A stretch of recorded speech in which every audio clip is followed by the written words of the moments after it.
முதலாவது வசனம். இதோ ரட்சிக்க கூடாதபடி கர்த்தருடைய கை குறுகி போகவும் இல்லை, கேட்க கூடாதபடி அவருடைய அந்த செவி மந்தமாகவும் இல்லை. இதுதான் பாத்தீங்கன்னா இன்னைக்கு நம்முடைய தலைப்பு. ஆதாரமாக நான் எடுத்துக்கொண்டு இருக்கிற தலைப்பு, இயேசுவானவர் நான் ஜெபிக்கும் போது எனக்கு வெளிப்படுத்தின இந்த காரியம். கடந்த வாரத்திலே நான் சொன்ன வண்ணமாக நான் முழங்கால் பண்ணிட்டு ஜெபித்து கொண்டிருந்தேன். எனக்குள்ள அநேக பாரங்கள், அநேக கஷ்டங்கள், அநேக நிந்தைகள், என்ன செய்ய போகிறோம் என்று தெரியாமல் துக்கித்த வேலையை நான் முழங்கால் பாடிட்டு ஜெபித்து கொண்டிருந்த பொழுது கர்த்தர் வெளிப்படுத்தின ஒரு காரியம். இதோ ரட்சிக்க கூடாதபடி கர்த்தருடைய கை குறுகி போகவும் இல்லை. அவருடைய கை பார்த்தீங்கன்னா குறுகி போகல. அவருடைய ஆசீர்வாதம் பார்த்தீங்கன்னா எனக்கு வைத்திருக்கிற ஆசீர்வாதம் அவர் கொடுக்க முடியாதபடி அவருடைய கை என்ன அவளை குறுகி போகவில்லை. அதனால விசாலமா தான் இருக்குது அப்படின்னு சொல்லி இந்த வசனம் எனக்கு தெளிவுபடுத்துகிறது. ரெண்டாவது பார்த்தீங்கன்னா நாம ஜெபிக்கிற ஜெபம், நாம வேண்டுதல் செய்கிற அந்த வேண்டுதல் கேட்கக்கூடாதபடி அவருடைய செவிகள் மந்தமாகவும் இல்லை. எவ்வளவு பெரிய விஷயம் பாருங்க. எத்தனையோ ஆண்டுகளாக இந்த வேதத்தை நாம் தியானித்துக் கொண்டிருக்கிறோம். ஆனால் விசேஷமாக இந்த வார்த்தை எனக்குள்ள அதிகமாய் பேசியது. ஆமென், அல்லேலூயா, அல்லேலூயா. இதற்கு ஆதாரமாக 3 மனுஷரை நாம் வேதத்திலே பார்க்க போகிறோம். கர்த்தரிடத்திலிருந்து பெற்றுக்கொண்ட அற்புதங்கள், அடையாளம் என்ன என்பதை நாம் தியானிக்க போகிறோம். எசேக்கியேல் எழுதின புத்தகம் 37ஆம் அதிகாரம் 1வது வசனம் பாருங்களேன்.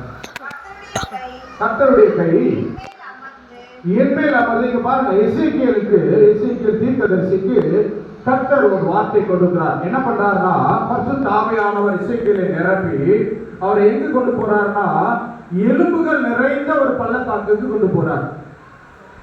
இதுல 11வது வசனத்தை பார்க்கும்போது, அப்பொழுது அவர் என்னை நோக்கி, மனுபுத்திரனே, இந்த எலும்புகள் இஸ்ரவேல் வம்சத்தார். அங்க பாருங்க, அந்த பள்ளத்தாக்குல இருக்கிற எலும்புகள் எல்லாம் யாருன்னு பாத்தீங்கன்னா அவருடைய இஸ்ரவேல் ஜனங்கள். ஆமென், அல்லேலூயா, அல்லேலூயா. அங்க இஸ்ரவேல் ஜனங்கள் எல்லாம் கொல்லப்பட்டு இருக்கிறார்கள். அவருடைய எலும்புகள் அந்த பள்ளத்தாக்குகள் மேல இருக்கு நிறைந்து கிடக்கிறதா, நடக்க முடியாதபடி அந்த எலும்புகள் எல்லாம், எலும்புகள் எப்படிப்பட்ட எலும்புகள் வசனம் சொல்லுகிறது, உலர்ந்த எலும்புகள். இப்போ நமக்கு தெரியும், எல்லாருமே நம்ம சுடுகாட்டில் ஏதாவது அது போகும்போது பார்க்கலாம், எலும்பெல்லாம் தூக்கி மேலே போட்டு வச்சுருப்பாங்க. ரொம்ப வருஷம் ஆகும், அந்த எலும்பு ரொம்ப மாசங்கள் ஆகும் உலர்ந்து போறதுக்கு. அப்படிப்பட்ட உலர்ந்த எலும்புகள் நிறைந்த ஒரு பள்ளத்தாக்குல எசேக்கியேல் தீர்க்கதரிசியை கர்த்தர் கொண்டு போறாரு. எதற்கு என்று சொன்னால் ஒரு பெரிய சேனையை உருவாக்குவதற்கு. ஆமென், அல்லேலூயா, அல்லேலூயா. 4வது வசனம் அதான் சொல்லுகிறது. படிங்க சிஸ்டர். அப்பொழுது அவர், நீர் இந்த எலும்புகளை குறித்து தீர்க்க தரிசனம் உரைத்து அவைகளை பார்த்து சொல்ல வேண்டியது என்னவென்றால், உலர்ந்த எலும்புகளே சொல்றார். உங்களை என்னை பார்த்து ஆண்டவர் சொல்லுகிற காரியம், உலர்ந்த எலும்புகளை, எலும்புகளுக்கு பலம் இல்லாதபடி வசனம் அழகாய் சொல்லுகிறது. நல்ல செய்தி, எலும்புகளை புஷ்டியாக்குமா. ஆமென், அல்லேலூயா. யாருமே சொந்து போடக்கூடாது. ஆமென். இன்னைக்கு ஒரு விசேஷித்த ஒரு செய்தி கத்த தருவார் என்று நான் விசுவாசிக்கிறேன். உலர்ந்த எலும்புகளை குறித்து ஆண்டவர் சொல்றாரு தீர்க்கதரிசி மூலமாக, உலர்ந்த எலும்புகளே கர்த்தருடைய வார்த்தையை கேளுங்கள். இன்னைக்கு உங்களை நிலை பார்த்து ஆண்டவர் சொல்லுகிறார், உலர்ந்த எலும்புகளே. நம்மளாம் எப்படி இருக்கிறோமா, உலர்ந்த எலும்புகளை போல பலனற்று இருக்கிறோமா. அல்லேலூயா. அது நிமித்தமாக அநேக பாடுகள், அநேக நிந்தைகள், அநேக அவமானங்கள், அநேக கஷ்டங்கள் மத்தியிலே நாம் வாழ்ந்து கொண்டு இருக்கிறோம். அதனால்தான் என்னாச்சுன்னா ஆண்டவர் சொல்றாரு, நான் உன்னை ஆசீர்வதிக்கப்படி என்னோட கையை என்ன பண்ணல, குறுகி எல்லாம் போடப்பா, அது விசாலத்திலே நான் வைத்திருக்கிறேன். நீங்க பண்ற ஜெபம் என் காது கேட்காமல போல, என் காதுகள் கேட்கிறது சொல்றாரு. ஆமென், அல்லேலூயா. பாருங்க, கண்ணீரோடு விதைக்கிறவங்க தான் நம்ம படிச்சோம் இல்லையா. கண்ணீரோடு என்னென்னலாம் விதைக்க முடியும்? தண்ணி இல்லையா, அதுல என்ன விதைக்க முடியும்? என்ன விதைக்க முடியும்? நம்மளுடைய ஜெபத்தை தான் எடுக்க முடியும். நாமே நம்மளுடைய வேண்டுதல்களை, நம்மளுடைய குமுறலை, நம்முடைய அழுகையில என்ன பண்ண முடியும்? அன்னால் செய்ததை போல உள்ளத்திலிருந்து ஆண்டவருடைய சமூகத்தில் வந்து திருச்சபையில நாம் வைக்கிறோம். ஆமென். அதுக்குதான் ஆண்டவர் சொல்றாரு, உலர்ந்த எலும்புகளே இன்னைக்கு நீங்க என்ன பண்ணுங்க? கர்த்தருடைய வார்த்தையை கேளுங்கள். எலும்புல என்ன இல்லை? பலனே இல்லை. எலும்புக்கு பலன் இருந்தாதான் என்ன பண்ண முடியும்? நடக்க முடியும். எலும்பு நல்லா இருந்தா தானே ஓட முடியும். இன்னைக்கு ஆண்டவர் பார்த்து சொல்றாரு, இந்த பிறலான அந்த எலும்புகள் எல்லாம் பார்த்து இன்னைக்கு தீர்க்க தரிசனம் சொல்ல வேண்டும். ஏன்னு சொன்னா உலர்ந்த எலும்புகள் எல்லாமே என்ன பண்ண போகுது? உயிர் பெற்று எழும்ப போகிறது. அது ஒரு பெரிய சேனையாய் மாறப்போகிறது. ஆமென். அல்லேலூயா. அன்பான திருச்சபை மக்களே, ஆண்டவர் சொல்லுகிற ஒரு காரியம், உள்ளத்து எலும்புகளை போல கவலைப்பட்டு உள்ளத்தில் ஆழத்தில் இருந்து வேண்டுதல் செய்கிற ஒவ்வொரு ஆத்துமாக்களை கத்த நினைவு கூர்ந்தபடியினாலே, இந்த நாளிலே அடியேனை கத்த நினைவு கூர்ந்தபடியினாலே இந்த வார்த்தையை விசேஷமாக கத்த நின்று பேசினார். ஆமென். அல்லேலூயா. அல்லேலூயா. பாருங்க, அந்த சீயோன் மலையில போயிட்டு உங்களுக்கு எல்லாம் தெரியாது, மேல இருக்கிற உள்ள போயிட்டு எல்லாரும் நிறைய பேர் வெளியே ஜெபிச்சாங்க. நான் ரொம்ப நேரம் வெயிட் பண்ணிட்டு இருந்தேன். உள்ள நிறைய பேர் முழங்கால் பண்ணிட்டு ஜெபிச்சுட்டு இருந்தாங்க. இடமே இல்லை. அவங்க எல்லாம் வெளியே வரணும்னு சொல்லி ரொம்ப நேரம் வெயிட் பண்ணிட்டு இருந்து அதுக்கப்புறமா உள்ள போயிட்டு அதுக்கப்புறம் ஒரு 40 நிமிஷம் நான் வேண்டுதல் செஞ்சுட்டு இருந்தேன். ஆண்டவரே, இப்படிப்பட்ட ஒரு சூழ்நிலைகள் ஜனவரி மாசம் எனக்கு நல்லா ஞாபகம் இருக்குது. ஜனவரி மாசம் ஒரு மிகப்பெரிய பிரச்சனை பெரியப்பா இறந்ததுக்கு பிறகு ஒரு சில காரியங்கள் நிமித்தமாக என்னை அதிக வேதனைப்படுத்துகிற ஒரு காரியங்கள் வந்தது.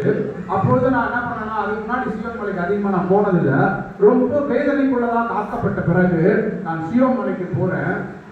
நான் போகும்போது கீழே காரை விட்டுட்டு வேண்டுதல் செஞ்சுமே போறேன். ஆண்டவரே, என்னுடைய மன குமுறலுக்கு ஒரு வசனத்தை நீ தர வேண்டும், ஒரு வார்த்தைகளை எனக்கு தர வேண்டும் என்று சொல்லி அந்த படிக்கட்டில் நடந்து போய்கிட்டே இருக்கு.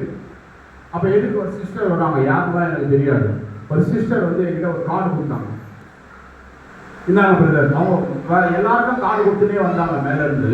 நான் போகும்போது எனக்கு ஒரு கார்டு கொடுத்தாங்க. இந்த கார்டை வாங்கி நான் பார்க்குறேன், அங்கேயே நின்று நான் அதை படிக்கிறேன்.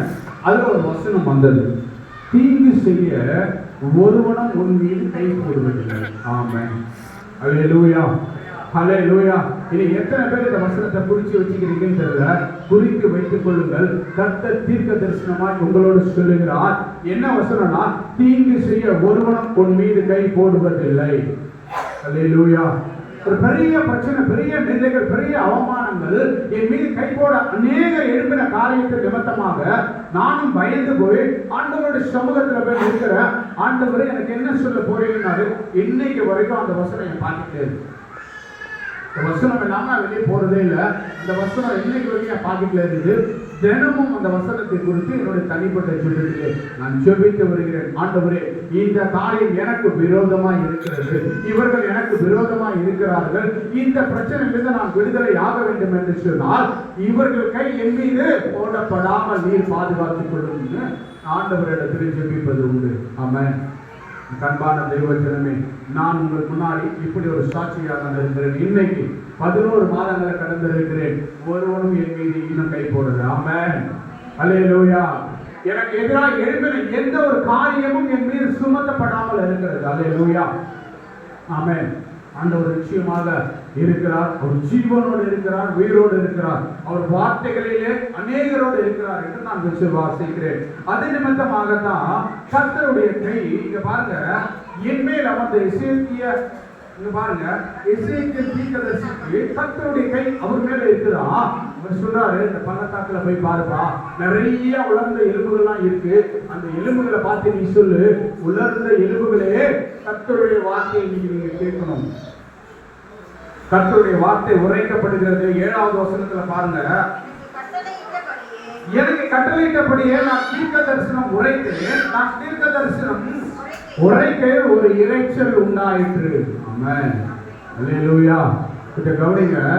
இங்க பாருங்க, கர்த்தருடைய வார்த்தை உரைக்கப்பட்ட பின்பு அந்த உலர்ந்த இரும்புகள் மத்தியிலே ஒரு அசைவாடுதல் இருக்கலாம். ஆமென். ஒரு இரைச்சல் சத்தம் இருக்கலாம். செத்து போய் சதையெல்லாம் போய் ரத்தம் எல்லாம் போய் நரம்பெல்லாம் போய் தூக்கி போட்டு வச்சிருக்கிற எலும்புகள் என்ன பண்ணுதா? சத்தம் போடுது. இரைச்சல் சத்தம் அங்க உண்டாகிறது. ஆமென். கர்த்தருடைய வார்த்தை கேட்ட உடனே, கர்த்தருடைய வார்த்தைகள் அனுப்பப்பட்ட உடனே ஆவியானவர் அங்கு அசைவாடுகிறபடினாலே உலர்ந்த எலும்புகள்லாம் என்ன பண்ணுதான்? சத்தம் போடுதான். இறைச்சல் சத்தத்தை உண்டாக்கி ஒன்னோடு ஒன்று போய் என்ன பண்ணுதான்? சேர்த்து கொள்ளுதான். அதனோடு அது போய் சேர்ந்துதான். எலும்புகள் எல்லாம் உடைச்சு அள்ளி தூக்கி ஒரு இடத்துல போட்டுருக்காங்க.